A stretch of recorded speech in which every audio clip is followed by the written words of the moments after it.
Ela foi deixada sozinha na porta da igreja, com o vestido de noiva pronto e o coração em pedaços. Quem mais amava simplesmente partiu, deixando-a sem nada, sem futuro, sem lar, sem esperança. Expulsa de casa com apenas uma mala, ela aceitou um destino incerto no interior, até que uma carroça quebrada e um fazendeiro simples mudaram tudo. Se inscreve no canal e deixa seu like, porque essa história vai te mostrar que às vezes perdemos tudo para encontrar exatamente o que precisávamos. E me conta nos comentários, você acredita que os finais mais bonitos começam com os piores começos? No fim do século XIX, em regiões isoladas do Brasil, histórias como essa eram comuns. O interior era terra de contrastes violentos, onde destinos se faziam e desfaziam com a mesma facilidade com que o sol nascia e se punha. Para as mulheres daquela época, a existência dependia quase inteiramente dos homens que a cercavam. Uma filha vivia sob a autoridade do pai, uma esposa sob o domínio do marido, e uma mulher sozinha simplesmente não tinha lugar na sociedade. Sem proteção masculina, sem família que respondesse por ela, uma mulher estava à deriva num mundo que não perdoava fraquezas nem oferecia segundas chances. Isabel Cristina tinha 29 anos quando seu mundo desmoronou completamente. Ela era uma mulher de estatura mediana, com cabelos castanhos sempre presos num coque elegante, traços delicados que revelavam refinamento, e olhos escuros que brilhavam com inteligência. Suas mãos eram finas e hábeis, acostumadas a segurar livros e giz, não enxadas ou panelas pesadas. Filha de um professor já falecido, Isabel seguira os passos do pai e tornara-se professora primária na escola da vila, ensinando crianças a ler, escrever e contar. Era respeitada por seu trabalho, admirada por sua educação e considerada um bom partido para casamento, apesar da idade já avançada para os padrões da época. Havia 2 anos, Isabel conhecera Rafael Augusto Ferreira, filho de uma das famílias mais tradicionais da região. Rafael tinha 32 anos, era bonito, educado, bem vestido, com maneiras polidas que encantavam as moças e tranquilizavam as mães. Trabalhava nos negócios da família, que incluíam terras, comércio e influência política local. O namoro fora respeitoso e correto, com visitas supervisionadas na casa da tia de Isabel, passeios acompanhados após a missa, conversas sobre futuro e família. Após 1 ano de corte apropriada, Rafael pedira sua mão em casamento e Isabel aceitara com o coração cheio de esperança. Finalmente, teria sua própria casa, seus próprios filhos, a segurança que toda mulher almejava. Os preparativos do casamento duraram meses. A tia de Isabel, Dona Josefina, uma viúva severa de 58 anos com quem ela morava desde a morte dos pais, supervisionava cada detalhe com rigor. O vestido foi encomendado com meses de antecedência, tecido fino trazido da capital, bordados delicados feitos à mão. Os convites foram impressos em papel especial, enviados para todas as famílias importantes da região. A igreja foi reservada, o padre avisado, a festa planejada nos mínimos detalhes. Isabel passou noites acordada, costurando seu enxoval, bordando lençóis e toalhas, preparando tudo para a nova vida que começaria em breve. Foi 2 semanas antes do casamento que a tragédia aconteceu. Os pais de Rafael, voltando de uma viagem à capital, sofreram um acidente terrível. A carruagem em que viajavam perdeu o controle numa descida íngreme, capotou violentamente, matando ambos na hora. O motorista sobreviveu apenas para contar os detalhes horríveis. Rafael ficou destroçado. Perdera pai e mãe num único golpe brutal do destino. O velório foi longo e doloroso, o enterro acompanhado por centenas de pessoas. Isabel esteve ao lado de Rafael durante tudo, segurando sua mão, oferecendo o conforto silencioso que palavras não conseguiam expressar. Mas a tragédia não terminou ali. Nos dias seguintes ao funeral, a verdadeira extensão do problema começou a se revelar.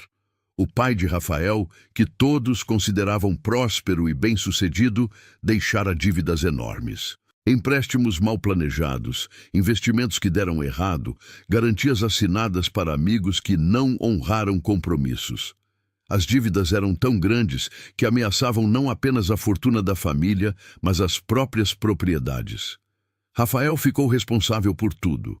De repente, aos 32 anos, ele tinha que assumir negócios complicados, pagar credores impacientes, cuidar de 3 irmãos mais novos que dependiam dele e tentar salvar o nome da família da ruína completa.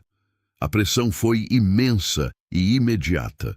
Tios, primos, amigos da família, todos apareceram com opiniões e exigências. Rafael precisava se dedicar exclusivamente a resolver a crise.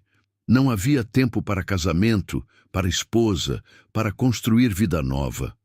Alguns parentes foram mais longe, sugerindo que casar naquele momento seria irresponsabilidade, que Rafael precisava primeiro estabilizar a situação financeira. Outros insinuaram que Isabel, com sua modesta condição de professora sem dote significativo, não seria mais o casamento apropriado para alguém que precisava urgentemente de recursos. Isabel notou a mudança gradual em Rafael. Ele começou a cancelar visitas, alegando reuniões urgentes com advogados e credores. Quando vinham, ficava distante, preocupado, mal conversava. Seus olhos, que antes brilhavam ao vê-la, agora pareciam carregados de culpa e ansiedade. Isabel tentava ser compreensiva, dizendo que esperaria o tempo necessário, que poderiam adiar o casamento até as coisas se acalmarem. Mas Rafael apenas balançava a cabeça, sem conseguir olhar diretamente para ela. Foi numa tarde de domingo, exatamente 10 dias antes da data marcada para o casamento, que Rafael apareceu na casa de Dona Josefina. Seu rosto estava pálido, os ombros curvados, como se carregasse um peso insuportável.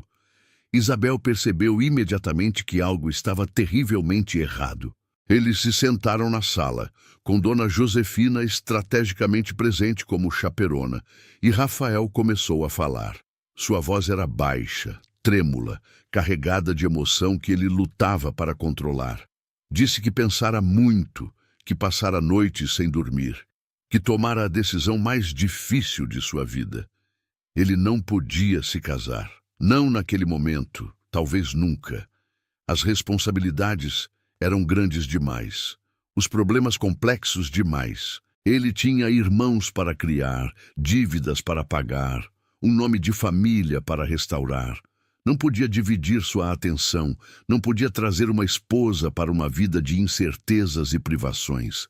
Isabel merecia mais, merecia melhor, merecia alguém que pudesse dar-lhe a segurança e o futuro que ela tinha direito de esperar.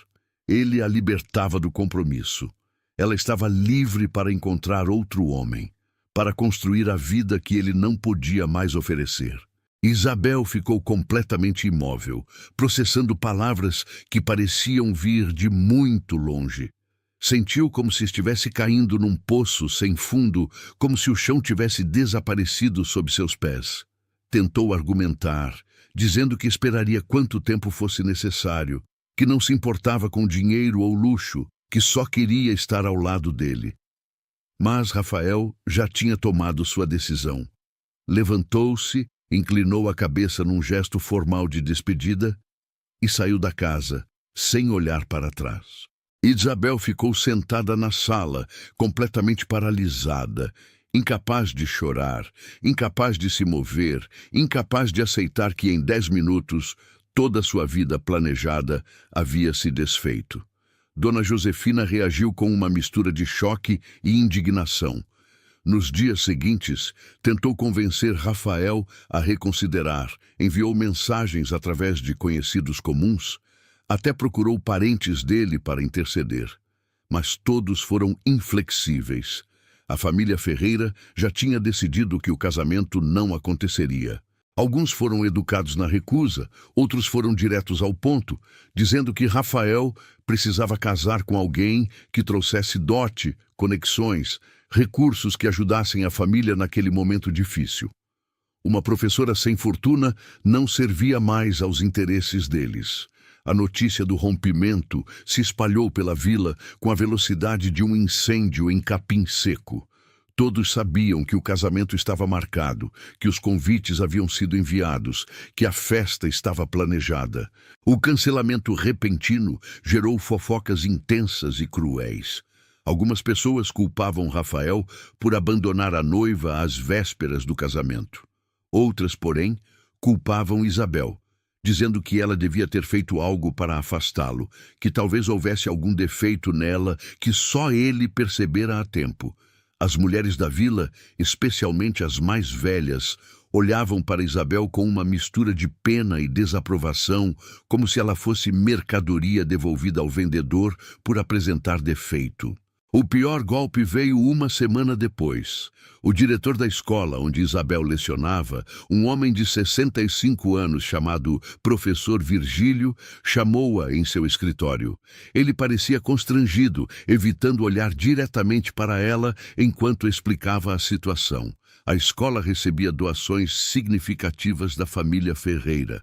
Com a morte dos pais de Rafael e os problemas financeiros, essas doações estavam ameaçadas. Além disso, alguns pais de alunos haviam expressado desconforto com a situação de Isabel, dizendo que uma mulher abandonada às vésperas do casamento não era exemplo apropriado para ensinar suas filhas.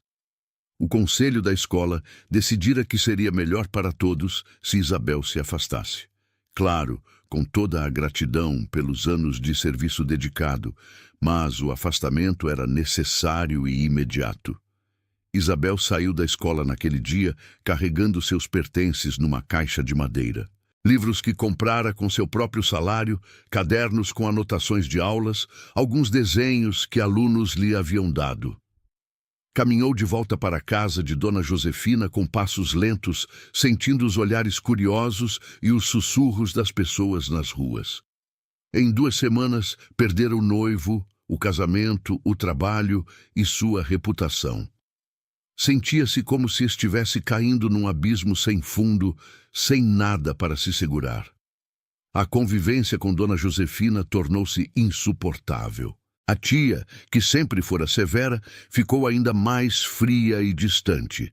Fazia comentários ácidos sobre a situação, culpando Isabel por não ter segurado Rafael adequadamente, por não ter sido interessante o suficiente para mantê-lo comprometido, mesmo diante das dificuldades.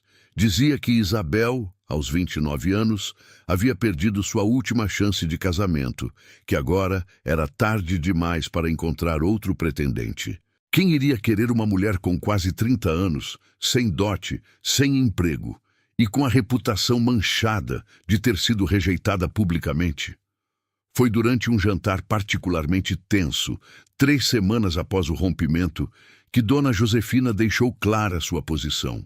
Olhou para Isabel com olhos duros e disse que a situação não podia continuar assim. Isabel não tinha mais trabalho, portanto, não contribuía para as despesas da casa. A presença dela estava se tornando um fardo. Dona Josefina tinha sua própria reputação a considerar, suas próprias amizades a manter. Ter uma sobrinha rejeitada morando em sua casa estava começando a afetar como as pessoas a tratavam. Isabel precisava encontrar outro lugar para morar, outro meio de sustento, outro rumo para sua vida. A crueldade daquelas palavras deixou Isabel sem resposta. Ela era órfã, não tinha irmãos, não tinha outros parentes próximos que pudessem acolhê-la. Não tinha economias significativas, pois seu salário de professora sempre fora modesto, e ela gastara tudo o que tinha no enxoval do casamento que nunca aconteceu. Para onde ela iria? Como sobreviveria sozinha numa sociedade que não tinha lugar para mulheres sem família, sem marido, sem recursos? Nos dias seguintes, Isabel procurou desesperadamente por opções. Tentou encontrar emprego em outras escolas da região, mas todas as portas se fecharam. Alguns diretores foram educados na recusa, dizendo que não tinham vagas. Outros foram mais diretos, explicando que pais de alunos não aceitariam uma professora com sua história. Tentou oferecer aulas particulares, mas nenhuma família quis contratá-la. Uma mulher sozinha, sem supervisão masculina, entrando nas casas das pessoas para ensinar seus filhos? Era impensável, inapropriado, potencialmente escandaloso. Foi o padre da vila, Padre Lourenço, quem finalmente ofereceu uma possibilidade. Isabel foi procurá-lo num momento de desespero total, implorando orientação, qualquer sugestão de caminho que pudesse seguir. O padre, um homem de 55 anos, com olhos gentis, mas pragmáticos, ouviu sua história com atenção. Depois disse que conhecia uma região isolada no interior, a vários dias de viagem, onde havia pequenas comunidades rurais que precisavam desesperadamente de professores. As crianças cresciam analfabetas porque não havia quem as ensinasse. Se Isabel estivesse disposta a ir para lá, trabalhar como professora itinerante, visitando diferentes fazendas e sítios para ensinar, talvez encontrasse um lugar onde pudesse recomeçar, longe das fofocas e julgamentos. Era uma vida difícil, o padre admitiu. Isolamento, trabalho árduo, pagamento modesto, nenhuma das conveniências da vila. Mas era uma chance, talvez a única que Isabel teria. Ela não pensou duas vezes. Aceitou imediatamente. Qualquer coisa era melhor do que continuar onde estava, sendo humilhada diariamente, vivendo de favor numa casa onde não era mais bem-vinda. O padre fez os arranjos necessários, contatando conhecidos na região, organizando o transporte, preparando cartas de apresentação. Dona Josefina recebeu a notícia com alívio mal disfarçado. Ajudou Isabel a empacotar seus pertences numa única mala de couro, guardando apenas o essencial. Roupas simples, alguns livros, material de escrita, objetos pessoais que cabiam no espaço limitado. O vestido de noiva, símbolo doloroso de sonhos destruídos, foi deixado para trás, dobrado cuidadosamente num baú no sótão, onde Dona Josefina guardava coisas que não queria mais ver. Na manhã da partida não houve despedidas emocionadas ou abraços calorosos. Dona Josefina entregou a mala para Isabel na porta de casa. Disse que esperava que ela encontrasse seu caminho e fechou a porta antes mesmo da sobrinha virar as costas. Isabel ficou ali parada por um momento, mala na mão, olhando para a casa onde vivera por tantos anos, sentindo o peso da solidão absoluta. Não tinha mais ninguém no mundo. Estava completamente sozinha, partindo para um destino incerto, sem garantias, sem segurança, sem nada além da esperança frágil de que talvez, em algum lugar distante, pudesse encontrar um lugar onde pertencesse. A carroça que a levaria estava esperando na praça central da vila. Era um veículo simples, puxado por 2 cavalos magros, conduzido por um homem de meia-idade chamado João, que fazia entregas para fazendas isoladas. O padre Lourenço já havia acertado tudo. João levaria Isabel até a região onde ela trabalharia, deixando-a na casa de uma família que serviria como seu primeiro ponto de parada. A viagem levaria 3 ou 4 dias, dependendo das condições das estradas e do clima. Isabel subiu na parte de trás da carroça, acomodando sua mala entre sacos de mantimentos e ferramentas. Sentou-se num canto, abraçando seus pertences, observando a vila onde crescera ir ficando cada vez menor a distância. Não olhou para trás quando passaram pela escola onde lecionara, nem quando passaram pela igreja onde deveria ter se casado.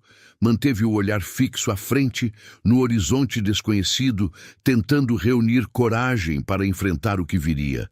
Aos 29 anos, Isabel Cristina estava recomeçando do zero, sem nada, sem ninguém, sem ideia do que o futuro guardava. Só sabia que não podia ser pior do que o que deixava para trás. A viagem foi longa e cansativa. A carroça balançava violentamente nas estradas esburacadas, fazendo cada osso do corpo de Isabel doer. O calor era intenso durante o dia, o sol batendo impiedosamente sobre a lona que cobria parcialmente a carroça. À noite, o frio cortante do interior a fazia tremer mesmo enrolada em seu xale fino. João, o condutor, era homem de poucas palavras, limitando-se a informar quando parariam para descansar ou comer. Isabel agradecia pelo silêncio. Não tinha energia para conversas, para explicar sua história, para enfrentar mais julgamentos. No segundo dia de viagem, a paisagem mudou completamente. As vilas pequenas e fazendas organizadas deram lugar a terras cada vez mais isoladas. Plantações de café se estendiam interminavelmente, intercaladas com mata densa e estradas que eram pouco mais que trilhas mal definidas. As casas ficavam cada vez mais distantes umas das outras, construções simples de taipa ou madeira, algumas com telhados de sapê. Isabel via trabalhadores nos campos, homens e mulheres de pele queimada pelo sol, trabalhando de sol a sol nas lavouras. Era um mundo completamente diferente da vila onde crescera, um mundo mais duro, mais bruto, mais honesto em sua simplicidade. Na tarde do terceiro dia, quando o sol começava a baixar no horizonte pintando o céu de laranja e vermelho, a carroça começou a fazer um barulho estranho. Era um rangido metálico, alto e preocupante, que vinha de uma das rodas. João franziu a testa, puxou as rédeas para diminuir a velocidade, mas o barulho só piorou. De repente, houve um estalo seco e a carroça inclinou violentamente para o lado. Isabel foi jogada contra os sacos de mantimentos, a mala deslizando pela plataforma. João conseguiu parar os cavalos antes que a situação piorasse, mas quando desceu para examinar o problema, seu rosto ficou sombrio. O eixo da roda traseira havia quebrado. A roda estava completamente solta, pendurada por um único ponto de fixação que ameaçava ceder a qualquer momento. João caminhou ao redor da carroça, examinando o dano com mãos experientes, balançando a cabeça em desaprovação.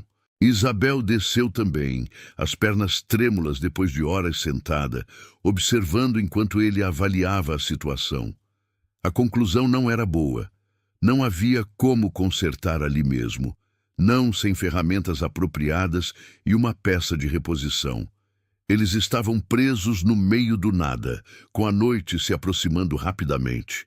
Isabel olhou ao redor, sentindo o medo apertar sua garganta. A estrada estava deserta, não havia nenhuma construção visível nas proximidades. Apenas campos de café de um lado, mata fechada do outro, e o caminho de terra se estendendo em ambas as direções até desaparecer na distância. O silêncio era absoluto, quebrado apenas pelo canto de pássaros se preparando para a noite. O que fariam agora? Onde dormiriam? Como conseguiriam ajuda? João parecia estar pensando a mesma coisa. Coçou a cabeça por baixo do chapéu. Olhou para o sol baixo, calculando quanto tempo de luz ainda tinham. Depois apontou para algo que Isabel não havia notado antes. A uns 300 metros da estrada, quase escondida por árvores grandes, havia uma construção pequena. De onde estavam, era difícil ver detalhes, mas parecia ser uma casa ou um rancho. Havia fumaça subindo de uma chaminé, sinal de que alguém morava ali. "Vou até lá pedir ajuda", João disse, sua voz rouca de tanto ficar em silêncio. "A senhora fica aqui cuidando da carroça. Não deve demorar." Isabel concordou, observando-o caminhar pela trilha estreita que levava à construção. Ficou ali parada ao lado da carroça quebrada, os braços cruzados sobre o peito, tentando não pensar em todas as coisas que poderiam dar errado. O silêncio era opressivo, fazendo cada pequeno ruído parecer amplificado. O estalar de um galho na mata, o voo súbito de um pássaro, o barulho dos cavalos mastigando capim, tudo a fazia pular de susto. 15 minutos depois, João voltou acompanhado de um homem. Isabel sentiu seu coração bater mais forte quando o viu se aproximar. Era um homem alto, devia ter por volta de 34 ou 35 anos, com ombros largos que falavam de anos de trabalho físico. Tinha cabelos escuros ligeiramente longos, rosto anguloso marcado pelo sol, mãos grandes e calejadas. Usava roupas simples de trabalho, calças de algodão grosso, camisa de linho com mangas arregaçadas, mostrando antebraços musculosos. Havia terra em suas roupas, como se tivesse sido interrompido no meio de alguma tarefa. Seus olhos eram castanhos, diretos, mas não hostis, observando a cena com atenção antes de se aproximar. Este é o Sr. Tomás, João apresentou. É dono do sítio ali. Ele se ofereceu para ajudar. Tomás inclinou a cabeça num cumprimento respeitoso para Isabel. Depois se agachou ao lado da roda quebrada. Examinou o dano com mãos que sabiam o que procurar, testando o eixo partido, avaliando o que seria necessário para consertar. Finalmente se levantou, limpando as mãos na calça, e olhou para João com expressão séria. Está quebrado de verdade, ele disse, sua voz grave e pausada, com o sotaque característico de quem passou a vida no interior. Não tem jeito de consertar aqui. Vai precisar levar para o ferreiro na vila mais próxima, mas isso fica a um dia de viagem daqui. João suspirou, já esperando aquela resposta. E o que fazemos até lá? Não podemos ficar aqui na estrada a noite toda. Podem ficar no meu sítio, Tomás ofereceu, olhando brevemente para Isabel antes de voltar sua atenção para João. Tenho um quarto vago onde a senhora pode dormir. O senhor pode dormir no paiol com os cavalos. Amanhã cedo eu empresto meu cavalo e o senhor vai até a vila buscar o ferreiro. Deve voltar até o final do dia. Isabel sentiu alívio e apreensão ao mesmo tempo. Por um lado, era melhor do que passar a noite na estrada. Por outro, ficar na casa de um homem desconhecido, sem chaperona apropriada, era algo que ia contra todas as regras de decoro que aprendera. Mas que escolha tinha? Não havia alternativa segura. João aceitou a oferta com gratidão evidente. Juntos, ele e Tomás desatrelaram os cavalos da carroça quebrada e os guiaram até o sítio.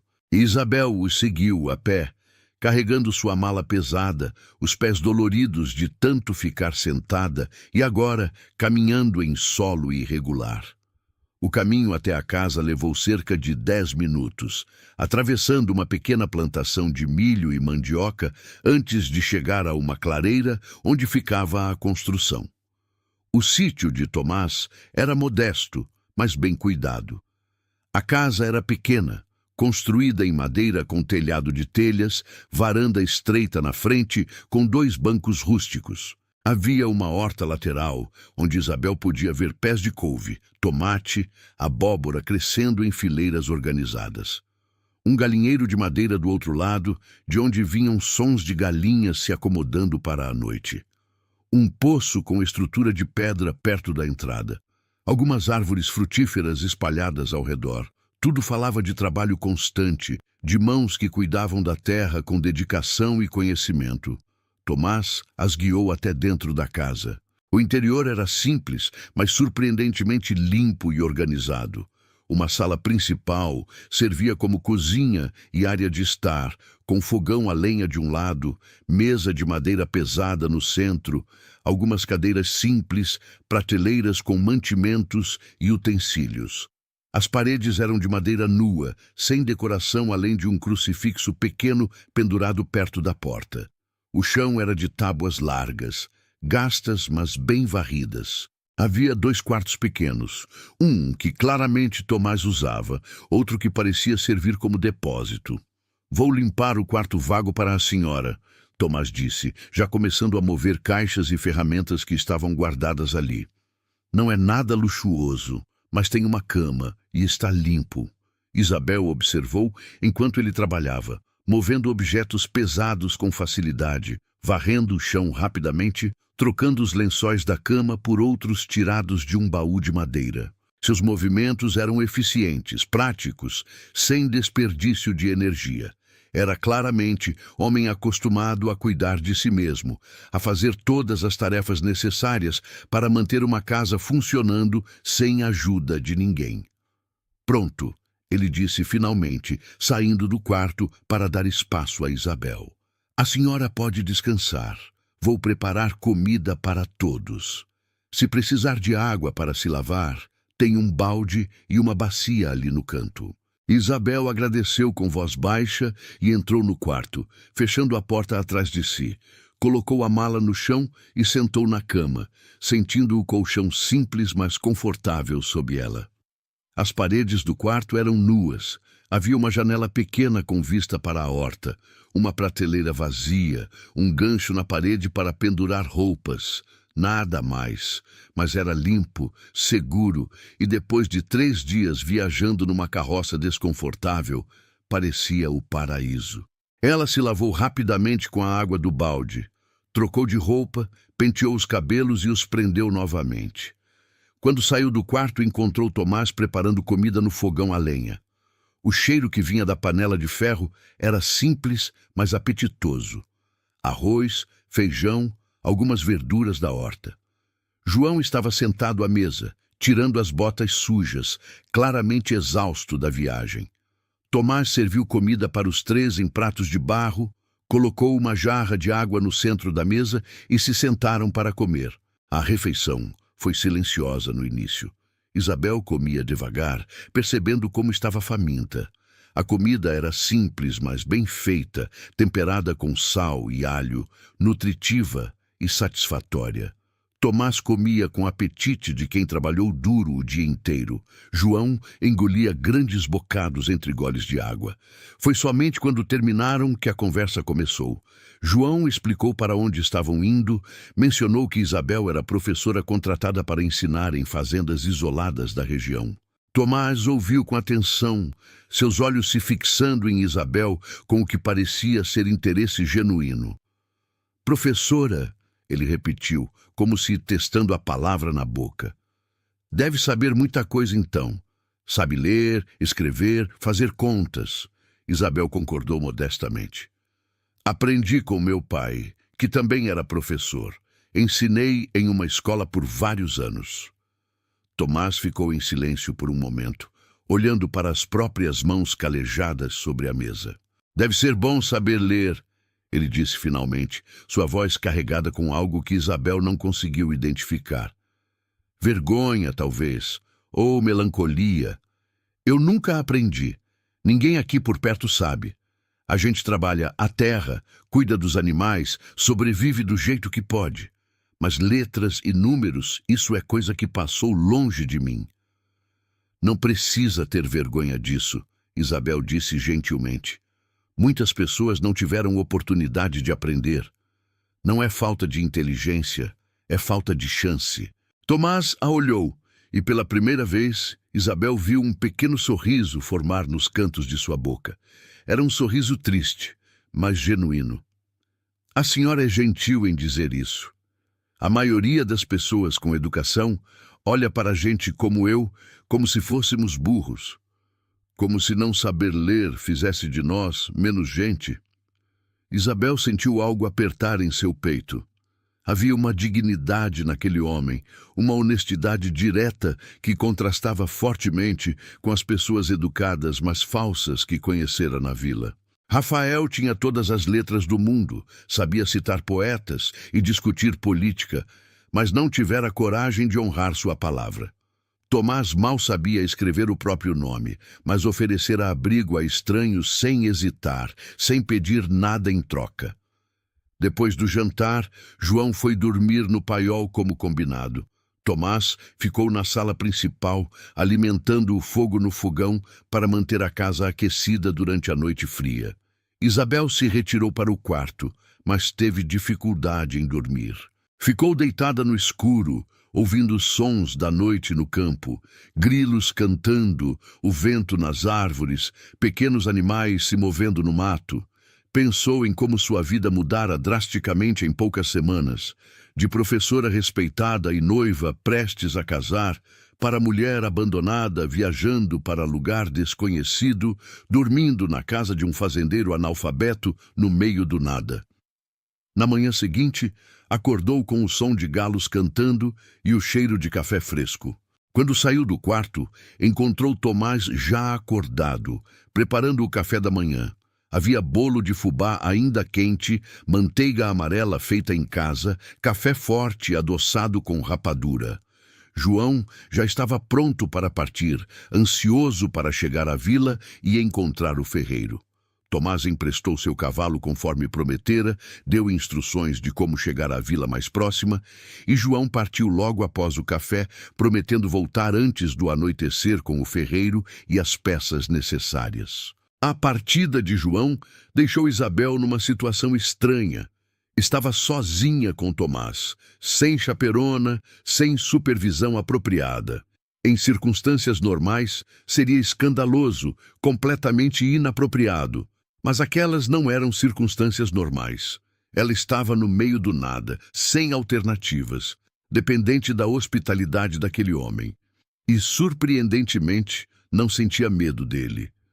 Havia algo na maneira calma como ele se movia, na gentileza direta de suas ações, que a fazia sentir segura. Tomás passou a maior parte da manhã trabalhando na horta, capinando entre as fileiras de verduras, regando as plantas com água do poço. Isabel ficou na varanda, observando-o trabalhar, admirando a dedicação com que cuidava de cada planta. Não havia pressa em seus movimentos, mas havia eficiência. Ele sabia exatamente o que fazer, quando fazer, como fazer. Era conhecimento acumulado através de anos de prática, de tentativa e erro, de atenção aos ciclos da natureza. Quando o sol ficou muito forte, Tomás parou para descansar na sombra da varanda. Isabel lhe ofereceu água fresca do poço, que ele bebeu em longos goles, limpando a testa suada com as costas da mão. Sentaram-se em silêncio confortável por alguns minutos, observando as galinhas ciscando no terreiro. Foi Tomás quem quebrou o silêncio, sua voz hesitante, como se não soubesse se deveria fazer a pergunta. Se não for indiscrição, ele começou, porque uma professora educada como a senhora está indo para o interior ensinar em fazendas isoladas. Parece tipo de trabalho para quem não tem outras opções. Isabel ficou em silêncio por um longo momento, decidindo quanto deveria contar. Mas havia algo na presença daquele homem, na maneira como ele fizera a pergunta sem julgamento. Apenas curiosidade genuína, que a fez querer falar. E talvez, depois de semanas guardando tudo dentro de si, precisasse simplesmente desabafar com alguém que não a conhecia, que não tinha opiniões pré-formadas sobre ela. Eu ia me casar, ela começou, sua voz baixa, mas firme. Tudo estava planejado. O vestido pronto, a igreja reservada, os convites enviados. Mas então os pais do meu noivo morreram em um acidente. Deixaram dívidas enormes, e ele decidiu que não podia mais se casar comigo. Disse que precisava cuidar da família, resolver os problemas, que eu merecia melhor. Me libertou do compromisso 10 dias antes do casamento. Tomás ficou completamente imóvel, processando aquela informação. Isabel continuou, as palavras saindo agora num fluxo que não conseguia parar. Perdi não só o noivo, mas minha reputação. As pessoas começaram a falar, dizendo que eu devia ter feito algo errado, que havia algo de errado comigo. Perdi meu emprego na escola porque a família dele doava dinheiro e os pais não queriam uma professora abandonada ensinando suas filhas. Minha tia me expulsou de casa porque minha presença estava manchando a reputação dela. Não tinha mais nada, ninguém, nenhum lugar para ir. O padre conseguiu esse trabalho para mim no interior. É minha única chance de recomeçar. O silêncio que se seguiu foi pesado. Isabel esperava ver pena nos olhos de Tomás, ou pior, o mesmo julgamento que vira em tantos outros rostos.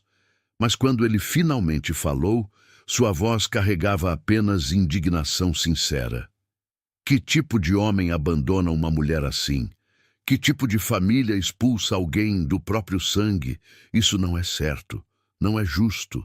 Isabel sentiu lágrimas queimar em seus olhos, mas não as deixou cair. Já chorara demais, já se sentira fraca demais. O mundo nem sempre é justo, ela disse simplesmente. Às vezes, a gente só tem que aceitar e seguir em frente. Tomás ficou olhando para o horizonte, claramente perturbado pelo que ouvira. Depois se virou para ela e havia determinação em seus olhos. A senhora não merecia nada disso. Qualquer homem que tivesse a sorte de ter uma mulher educada, gentil e forte, como a senhora prometida para ele, e jogasse isso fora, é um tolo. A intensidade daquelas palavras, a convicção com que foram ditas, tocou Isabel profundamente. Era a primeira vez, desde o abandono, que alguém validava sua dor, que reconhecia a injustiça do que sofrera. Não oferecia pena condescendente ou julgamento velado, apenas reconhecimento honesto de que ela fora maltratada. Obrigada, ela sussurrou, e dessa vez deixou uma lágrima escorrer, mas era lágrima de alívio, não de desespero. Foi a primeira vez em semanas que sentiu que talvez, apenas talvez, conseguisse sobreviver a tudo aquilo. E talvez houvesse bondade no mundo, mesmo nos lugares mais inesperados, nas pessoas mais improváveis. A tarde passou lentamente naquela rotina tranquila do sítio, e Isabel começou a perceber que algo estava mudando dentro dela.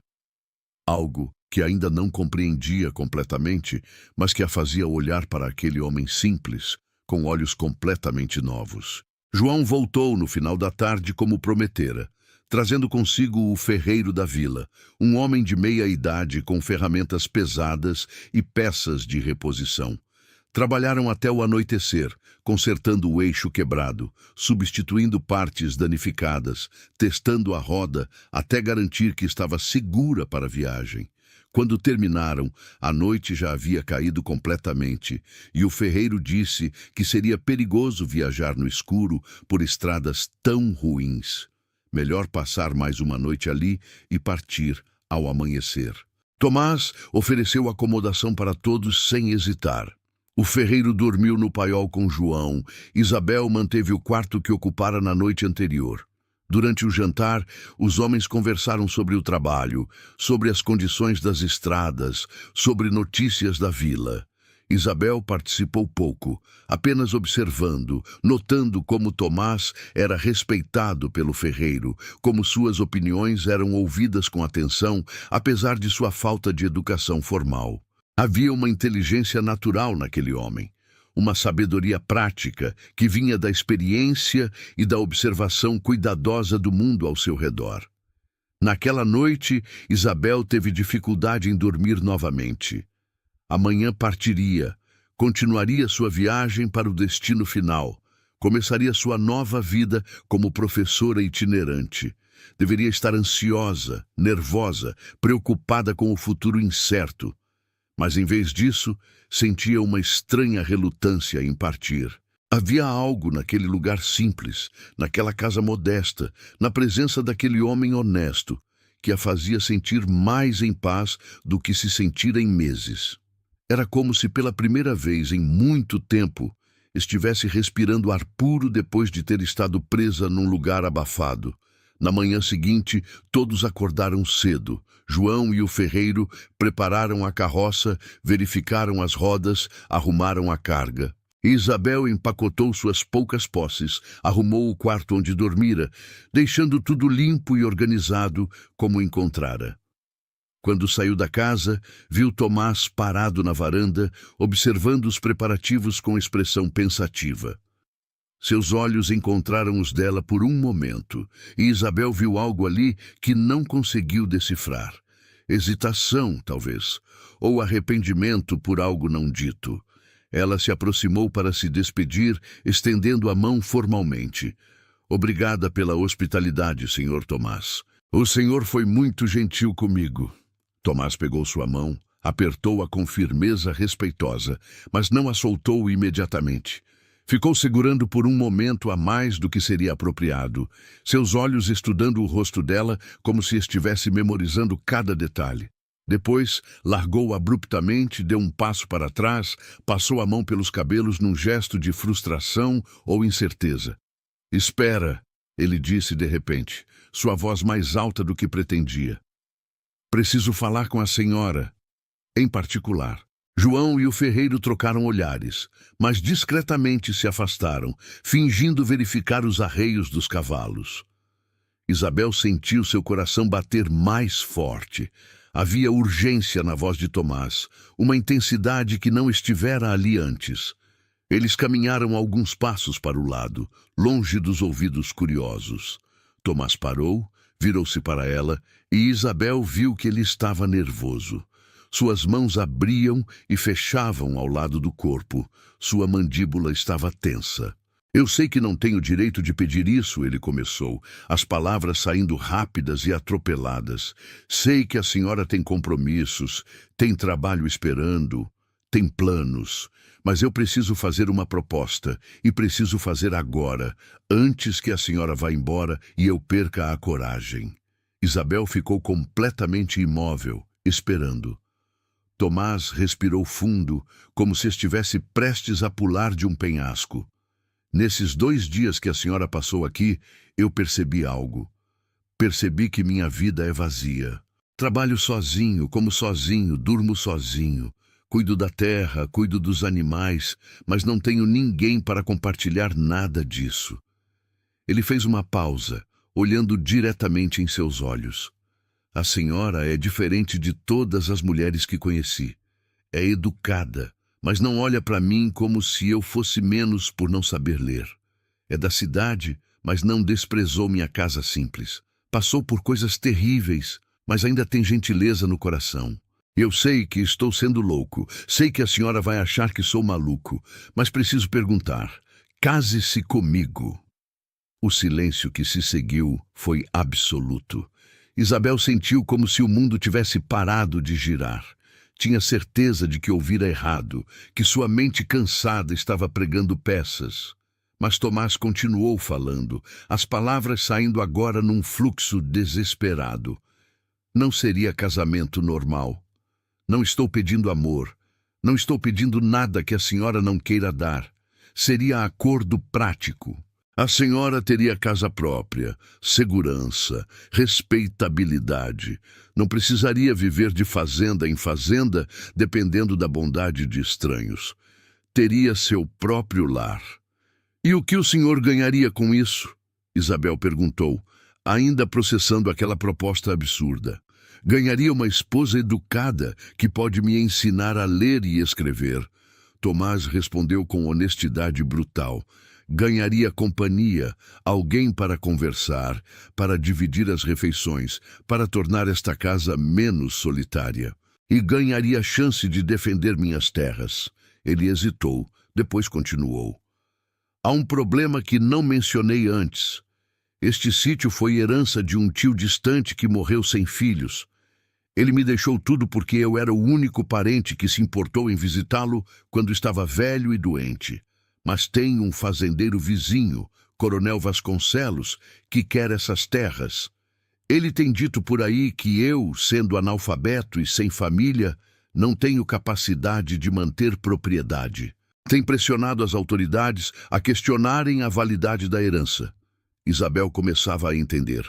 Se eu me casar com o senhor, se houver uma esposa educada administrando a casa, isso daria mais legitimidade à sua reivindicação das terras. Exatamente, Tomás admitiu sem vergonha. Seria benéfico para ambos. A senhora teria segurança e lar. Eu teria esposa que me ajudaria a proteger o que é meu por direito. E talvez, com o tempo, pudéssemos construir algo mais do que apenas um acordo. Isabel olhou ao redor. Olhou para a casa simples, mas bem cuidada, para a horta organizada, para as árvores frutíferas carregadas, para as galinhas ciscando no terreiro. Olhou para aquele homem honesto parado à sua frente, oferecendo não declarações floridas de amor eterno, mas uma proposta prática que reconhecia as realidades duras da vida. Rafael prometera amor e segurança. Depois, quebrara ambas as promessas quando a situação ficou difícil. Tomás não prometia amor, apenas honestidade, trabalho duro e uma chance de recomeçar. Teria meu próprio quarto? Ela perguntou, e viu alívio inundar o rosto de Tomás ao perceber que ela estava considerando seriamente. Sim, quartos separados. A senhora teria privacidade completa. Eu não esperaria nada além de respeito e ajuda com a administração da casa. Eu aceito, ela disse, e viu os olhos de Tomás se arregalarem em choque genuíno. Eu aceito me casar com o senhor, sob as condições que mencionou. E a senhora me ensina a ler? Tomás perguntou, e havia vulnerabilidade em sua voz. E eu ensino o senhor a ler, ela prometeu. Os dias seguintes foram de preparativos rápidos. João e o ferreiro ficaram atônitos com a decisão, mas Tomás os convenceu a servir como testemunhas. Viajaram juntos até a vila mais próxima, onde havia um juiz de paz que podia oficializar casamentos. O casamento foi realizado no cartório, cerimônia breve e sem romance. Não havia flores, não havia convidados, não havia festa, apenas os votos legais, as assinaturas nos documentos e o carimbo oficial que tornava Isabel Cristina legalmente esposa de Tomás da Silva. Voltaram para o sítio naquela mesma tarde. João e o ferreiro partiram no dia seguinte. Ficaram finalmente sozinhos, marido e esposa no papel, estranhos na realidade, tentando descobrir como fazer aquele acordo improvável funcionar. Os primeiros dias foram estranhos. Isabel ocupou o quarto que usara durante sua primeira estadia, organizou suas posses, tentou estabelecer uma rotina. Tomás mantinha distância respeitosa, trabalhando durante o dia, jantando com ela à noite em silêncios constrangidos. Foi Isabel quem tomou a iniciativa de quebrar o gelo.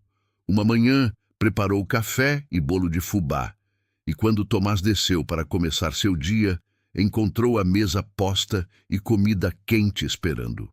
O olhar de surpresa e gratidão em seu rosto valeu todo o esforço. Depois do café, Isabel anunciou que queria começar as aulas de alfabetização imediatamente. Não havia razão para adiar, e manter-se ocupados seria melhor do que ficar sentados em silêncio constrangedor. As aulas começaram naquela mesma manhã, na mesa da cozinha, com papel, lápis e a paciência infinita de uma professora experiente. Isabel começou do princípio absoluto, ensinando o alfabeto, os sons de cada letra, a formação de palavras simples. Tomás era aluno dedicado, concentrando-se com intensidade que usava para trabalhar a terra. Suas mãos grandes e calejadas seguravam o lápis com cuidado excessivo, como se tivesse medo de quebrá-lo. O processo de ensinar criou uma intimidade inesperada entre eles. Durante as aulas, Tomás baixava as defesas, mostrava vulnerabilidade que não mostrava em nenhum outro momento.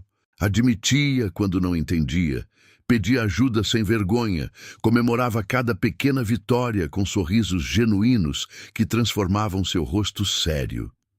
Isabel descobria prazer em ensinar que não sentira na escola da vila. Em uma semana, Tomás já reconhecia todas as letras. Em 2, conseguia formar palavras simples. Em 1 mês, estava lendo frases curtas, devagar e com esforço, mas lendo. Conforme as semanas passavam, Isabel assumiu mais responsabilidades na casa.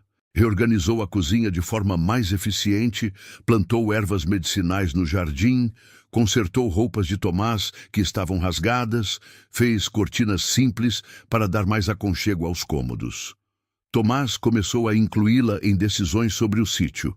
Pedia sua opinião sobre quando plantar certas culturas, sobre como gastar o dinheiro das vendas na feira, sobre melhorias que poderiam fazer na propriedade. Lentamente, Sem que nenhum dos dois percebesse exatamente quando aconteceu, o acordo prático começou a se transformar em parceria verdadeira. Desenvolveram rotina confortável, trabalhando durante o dia, fazendo as aulas no final da tarde, jantando juntos com conversas que ficavam cada vez mais longas e naturais. Descobriram que gostavam da companhia um do outro, que o silêncio entre eles não era mais constrangedor, mas confortável. Foi num dia de mercado na vila, 2 meses após o casamento, que a ameaça do coronel Vasconcelos se materializou pela primeira vez. Isabel acompanhara Tomás até a feira para vender produtos da horta. Estavam arrumando a barraca quando um homem se aproximou. Era alto, bem vestido, com bigode grisalho bem aparado e ares de quem estava acostumado a ser obedecido. Tinha olhos pequenos e calculistas que avaliaram Isabel da cabeça aos pés antes de se voltarem para Tomás com um desprezo mal disfarçado. Então é verdade, o homem disse, sua voz alta o suficiente para atrair atenção. Tomás arrumou uma esposa. Achei que eram apenas boatos. Coronel Vasconcelos, Tomás disse, sua voz cuidadosamente neutra. Esta é minha esposa, Isabel. O coronel ignorou completamente Isabel. Mulher educada, pelo que ouvi falar. Professora, não é? Que surpresa um trabalhador analfabeto conseguir esposa com letras. As palavras eram claramente insultuosas, mas antes que Isabel pudesse responder, Tomás colocou uma mão gentil em seu braço, silenciosamente pedindo que deixasse ele lidar com aquilo. Ofereci casa honesta e trabalho duro, Tomás disse calmamente. Mesmas coisas que meu tio me ensinou a valorizar quando me deixou suas terras. Ah, sim, as terras, Coronel Vasconcelos disse, e sorriu de forma que não alcançava seus olhos. Sobre isso, tenho falado com o juiz. Levanta questões sobre capacidade de manutenção adequada. As terras são minhas por direito, Tomás disse, mas Isabel podia ver tensão em sua mandíbula. Meu tio deixou testamento legal. Mas testamentos podem ser contestados. O coronel respondeu suavemente, especialmente quando o herdeiro não tem competência para administrar propriedade. Seria melhor se você simplesmente vendesse para mim. Não está à venda, Tomás disse firmemente. Foi quando Isabel decidiu intervir. Com licença, coronel, ela disse, sua voz educada, mas firme. Meu marido já deixou clara sua posição. As terras não estão à venda. E quanto à competência para a administração, eu, como esposa educada, estou perfeitamente capacitada para auxiliar em todos os aspectos legais e administrativos da propriedade. O coronel finalmente olhou para ela e havia algo perigoso em seus olhos. A senhora não sabe no que está se metendo. Este não é assunto para mulheres. Pelo contrário, Isabel respondeu, é exatamente assunto para esposas que entendem de leis de propriedade. E eu sugiro que o senhor consulte essas leis antes de continuar com ameaças vazias. O confronto atraiu a atenção de outras pessoas na feira. O coronel percebeu que estava perdendo face publicamente. Seu rosto ficou vermelho de raiva. Vamos ver quem tem ameaças vazias, ele disse entre dentes antes de se afastar. A ameaça do coronel não era vazia. Nas semanas seguintes, problemas começaram a aparecer. O escrivão da vila apareceu no sítio pedindo para ver documentos da propriedade. Alguns comerciantes, que antes compravam produtos de Tomás na feira, repentinamente pararam de comprar. Havia até boatos sendo espalhados sobre o casamento apressado, insinuações maldosas sobre a moralidade de Isabel. Mas Isabel não se deixou intimidar. Organizou todos os documentos da propriedade meticulosamente, preparou respostas escritas para todas as questões do escrivão, garantiu que tudo estava legal e registrado apropriadamente. Ensinou Tomás não apenas a ler, mas a assinar seu próprio nome com firmeza, a entender documentos básicos, a defender seus direitos verbalmente quando necessário. Encontraram aliada inesperada em Dona Benedita, vizinha que sempre admirara o trabalho duro de Tomás e não gostava dos métodos intimidatórios do coronel. E em meio a toda essa turbulência, algo mais profundo estava crescendo entre Isabel e Tomás. Os momentos compartilhados de adversidade os aproximaram de maneiras que a convivência pacífica nunca faria. Descobriram que eram uma equipe forte, que se complementavam, que confiavam um no outro. Havia momentos pequenos em que percebiam a mudança. A mão de Tomás, demorando um segundo a mais na dela, quando ela lhe passava algo. O olhar de Isabel se fixando nele quando pensava que não estava sendo observada. O conforto que sentiam na presença um do outro. Foi numa noite fria, 4 meses após o casamento, que tudo mudou. Isabel estava na cozinha preparando chá quando ouviu uma batida forte na porta. Tomás abriu e encontrou um mensageiro ofegante. Havia notícias da vila.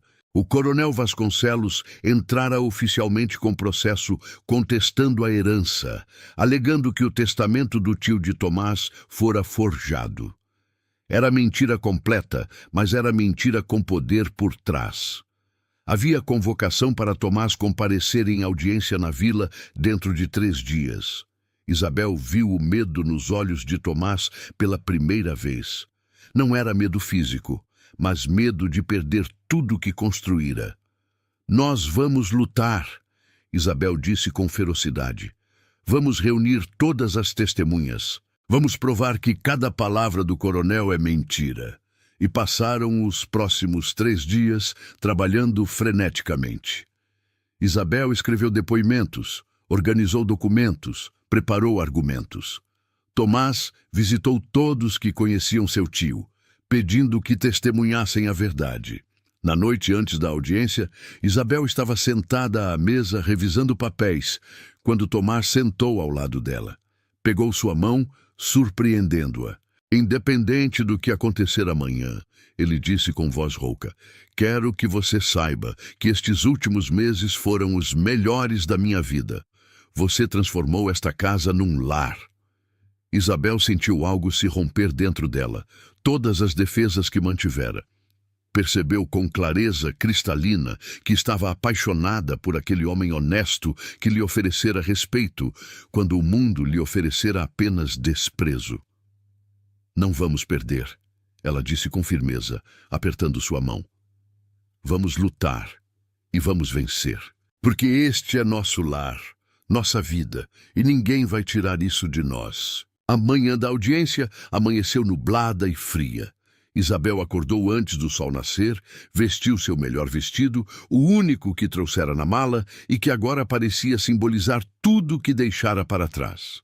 Tomás também se arrumou com cuidado, usando roupas limpas que Isabel passara na noite anterior.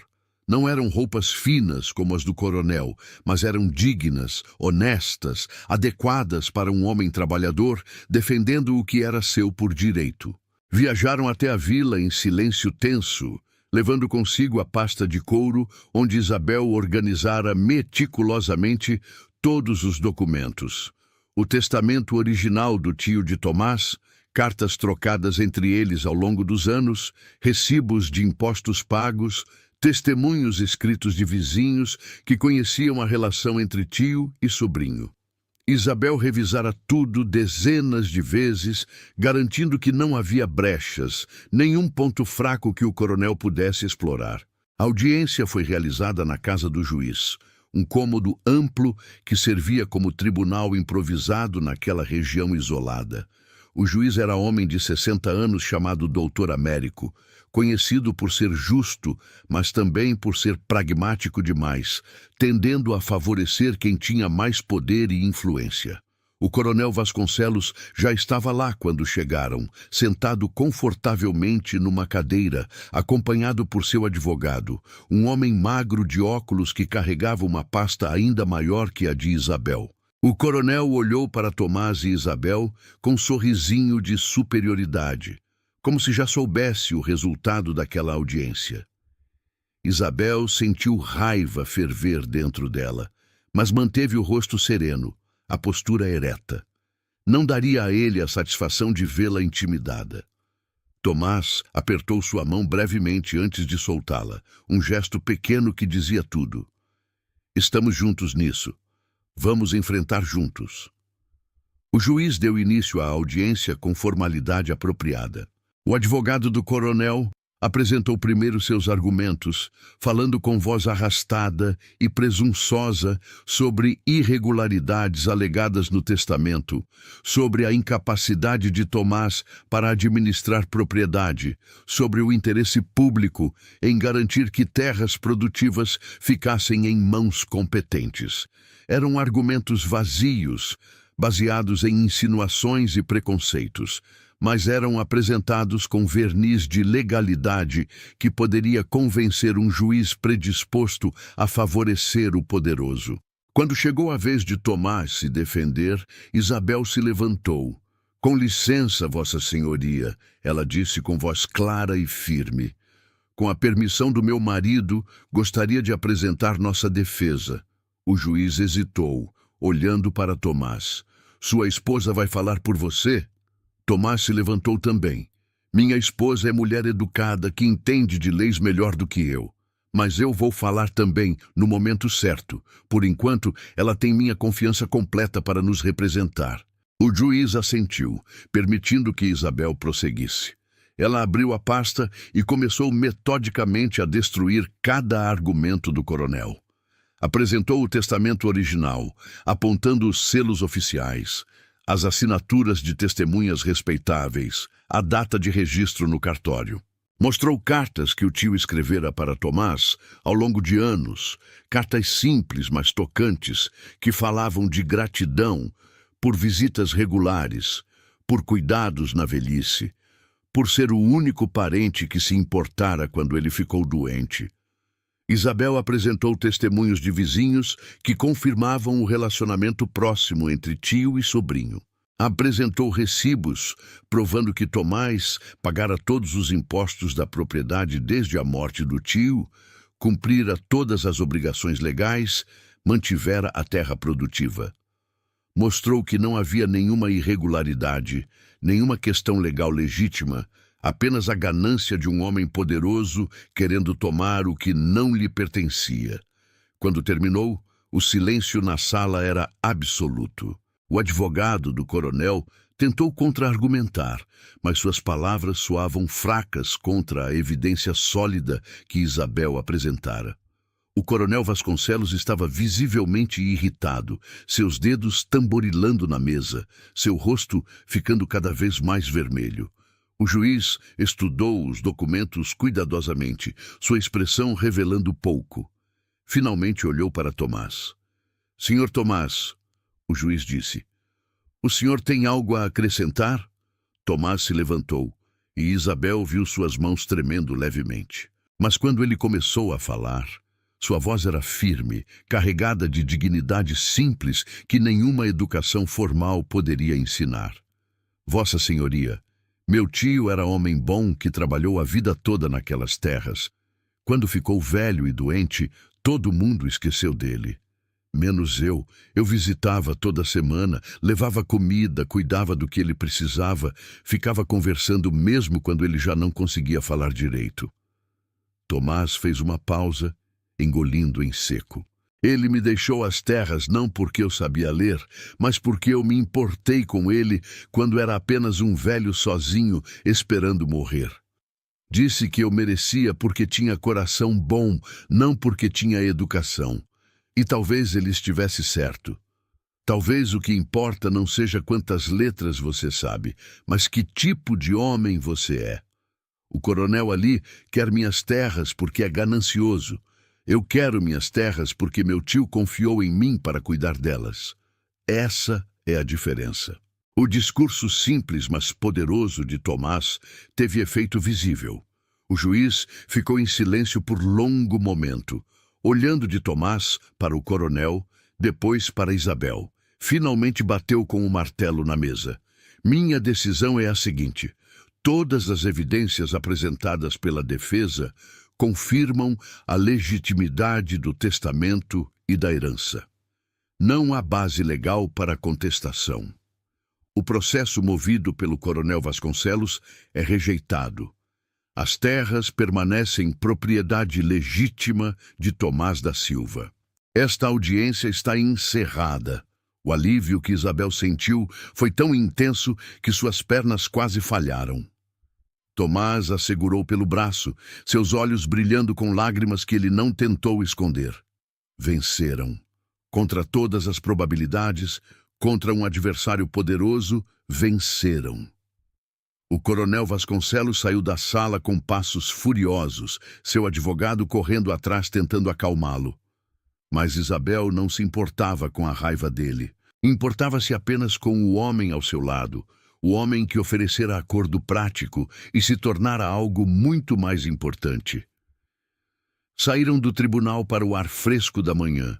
O sol finalmente rompera as nuvens, banhando tudo com luz dourada. Tomás virou-se para Isabel, pegou suas mãos entre as dele e havia tanta emoção em seu rosto que ela sentiu seu coração apertar. Você salvou tudo, ele disse com voz rouca. Salvou minhas terras, salvou minha vida, salvou meu futuro. Como posso agradecer? Isabel olhou para aquele homem honesto, aquele trabalhador humilde que lhe oferecera respeito quando o mundo lhe oferecera apenas desprezo. Lembrou-se de Rafael e seu amor que desmoronou diante da primeira dificuldade. Lembrou-se do casamento perfeito que nunca aconteceu, da vida planejada que se desfez, e percebeu que perdera tudo aquilo para encontrar exatamente o que precisava, ainda que não soubesse na época. Você não precisa agradecer, ela disse suavemente. Nós somos parceiros. Defendemos o que é nosso juntos. Foi quando Tomás fez algo que a surpreendeu completamente. Puxou-a gentilmente para perto dele e a beijou. Não foi beijo casto na testa ou nos lábios de compromisso formal. Foi beijo verdadeiro, profundo, carregado de meses de emoções guardadas, de respeito que crescera até virar amor, de gratidão que se transformara em devoção. Quando finalmente se separaram, ambos estavam sem fôlego. Isabel, Tomás disse, sua voz trêmula, eu sei que nosso casamento começou como acordo, mas não é mais só isso para mim. Não sei quando aconteceu, mas me apaixonei por você. Pela sua força, pela sua bondade, pela maneira como você transformou minha casa num lar. Pela maneira como você me ensinou não apenas a ler, mas a acreditar que sou digno de coisas boas. Lágrimas escorriam livremente pelo rosto de Isabel agora. Eu também me apaixonei por você. Tentei lutar contra isso, pensando que seria complicar um acordo que funcionava bem. Mas você me mostrou o que é amor verdadeiro. Não promessas vazias ou declarações floridas. É respeito, é parceria, é estar ao lado um do outro nos momentos difíceis. É construir algo sólido, dia após dia, com trabalho e dedicação. Eles voltaram para o sítio naquele dia, como casal de verdade, não mais estranhos vivendo sob acordo de conveniência. Aquela noite, pela primeira vez, Isabel não dormiu no quarto separado. Dormiram juntos como marido e mulher em todos os sentidos, selando com intimidade física a conexão emocional que crescera entre eles ao longo dos meses. Os anos seguintes foram de felicidade tranquila e trabalho duro. Isabel continuou ensinando Tomás, e em 2 anos ele já lia com fluência, escrevia cartas, mantinha registros da propriedade com letra cuidadosa. Descobriu talento natural para números, mantendo contabilidade detalhada das vendas e despesas que impressionava até comerciantes da vila. A confiança que ganhara com a educação transformou-o, não mudando sua essência honesta, mas dando-lhe ferramentas para se defender num mundo que antes o menosprezava por sua ignorância. O sítio prosperou sob a administração conjunta deles. Expandiram a horta, plantaram mais árvores frutíferas, compraram algumas cabeças de gado. Isabel usou suas habilidades educacionais de maneira inesperada, começando a ensinar filhos de vizinhos a ler e escrever, realizando aulas informais na varanda da casa aos sábados. Pais agradecidos pagavam com ovos, leite, frutas, criando rede de apoio mútuo que fortaleceu toda a comunidade.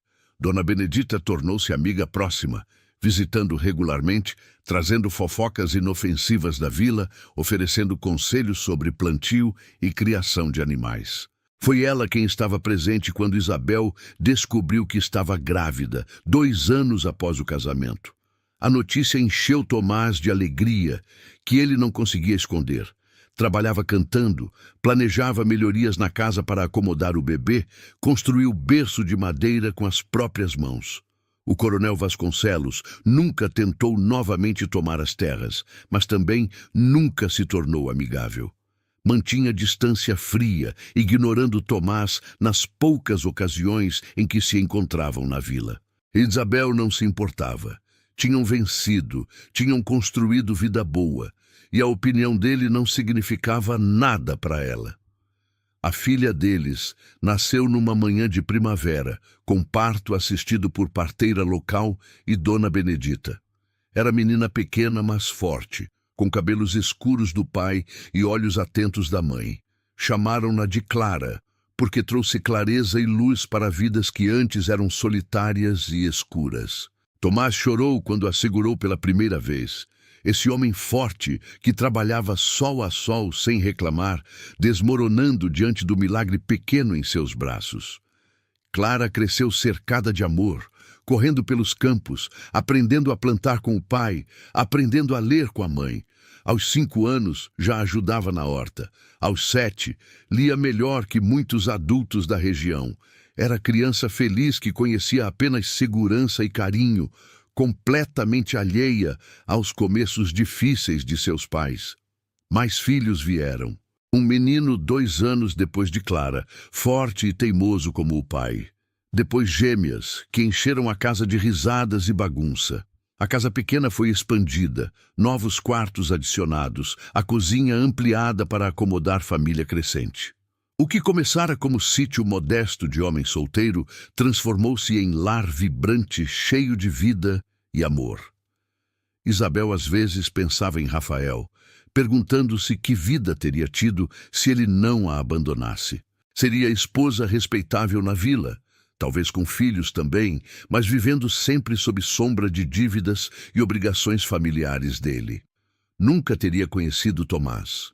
Nunca teria descoberto força que tinha. Nunca teria construído algo verdadeiramente seu. O abandono que parecera fim do mundo revelou-se ser libertação disfarçada. Dona Josefina, a tia que a expulsara, apareceu uma vez quando Clara tinha 3 anos. Estava mais velha, mais frágil, e havia arrependimento em seus olhos quando viu a sobrinha feliz, bem casada, com filha nos braços. Tentou pedir desculpas de forma indireta, falando sobre como os tempos eram difíceis, como tinha medo das fofocas. Isabel a recebeu com educação fria, ofereceu chá, mas não ofereceu perdão. Algumas feridas eram profundas demais para cicatrizar completamente. Notícias de Rafael chegavam ocasionalmente através de viajantes. Ele resolvera as dívidas familiares eventualmente, casara-se com filha de um comerciante rico que trouxera dote considerável. Tinham vida confortável na vila, mas diziam que o casamento era frio, sem amor verdadeiro, apenas conveniência mútua. Isabel não sentiu satisfação com essas notícias, apenas indiferença. Aquela vida, aquele homem, pertenciam à versão dela que não existia mais. Os anos passaram com rapidez surpreendente. Clara cresceu e se casou com um filho de fazendeiro vizinho, jovem trabalhador que lembrava o pai em sua honestidade direta. O filho de Isabel e Tomás assumiu gradualmente responsabilidades do sítio, trabalhando ao lado do pai, aprendendo tudo sobre terra e cultivo. As gêmeas eram diferentes uma da outra, uma estudiosa como a mãe, outra aventureira que preferia cavalgar pelos campos. Tomás envelhecia com graça, cabelos ficando grisalhos, corpo ainda forte, mas movendo-se um pouco mais devagar. E Isabel também mudava. Linhas de expressão ao redor dos olhos, mãos marcadas por anos de trabalho doméstico. Mas olhavam um para o outro e ainda viam beleza. Ainda sentiam amor que apenas aprofundara com o tempo. Em seu 20º aniversário de casamento, sentaram juntos na varanda numa tarde tranquila, observando o sol se pôr sobre terras que defenderam juntos, sobre vida que construíram com as próprias mãos. Você se arrepende? Tomás perguntou de repente. De ter aceitado minha proposta louca naquele dia? De ter ficado aqui em vez de continuar sua viagem? Isabel pegou sua mão, entrelaçou seus dedos com os dele e sorriu. Não me arrependo de um único dia. Aquela carroça quebrada foi a melhor coisa que me aconteceu. Trouxe-me até você, trouxe-me para casa. Tomás beijou sua testa, aquele gesto que se tornara dele, símbolo de ternura constante. Você transformou minha vida. Ensinou-me não apenas letras, mas que homem simples como eu poderia merecer amor de mulher extraordinária como você. Isabel viveu até os 78 anos, cercada por filhos, netos e bisnetos. Faleceu tranquilamente numa tarde de outono, sentada na mesma varanda onde passara tantas horas felizes, com Tomás segurando sua mão como sempre fizera nos momentos importantes. Suas últimas palavras foram simples, mas verdadeiras. Fui feliz, fui amada, não preciso de mais nada. Tomás a seguiu 6 meses depois. Diziam que morreu de coração partido, incapaz de viver sem a mulher que trouxera luz para sua vida. Foram enterrados lado a lado no pequeno cemitério da comunidade, sob árvore frondosa que Tomás plantara no ano em que se casaram. A lápide simples dizia apenas Isabel e Tomás da Silva, unidos pelo destino, separados apenas pela morte. A história deles tornou-se lenda local, contada e recontada ao longo das gerações. A professora abandonada que encontrou amor verdadeiro com fazendeiro simples. A mulher que perdeu tudo para ganhar exatamente o que precisava. O casal que provou que acordos práticos podem florescer em amor profundo quando construídos sobre respeito e parceria verdadeira. Isabel chegou naquele sítio como mulher quebrada, rejeitada, sem rumo, mas encontrou algo que casamento perfeito nunca daria: família construída com respeito, vida edificada com trabalho honesto e amor que nasceu da simplicidade dos dias compartilhados. Às vezes, os piores momentos da nossa vida são apenas prólogo para os melhores capítulos ainda não escritos. Se essa história tocou seu coração, deixa seu like, se inscreve no canal e compartilha com alguém que precisa acreditar que recomeços são possíveis. Nos comentários me conta, você já precisou recomeçar do zero? Já tenho outra história emocionante esperando por você. Clica aqui e vem comigo nessa próxima jornada.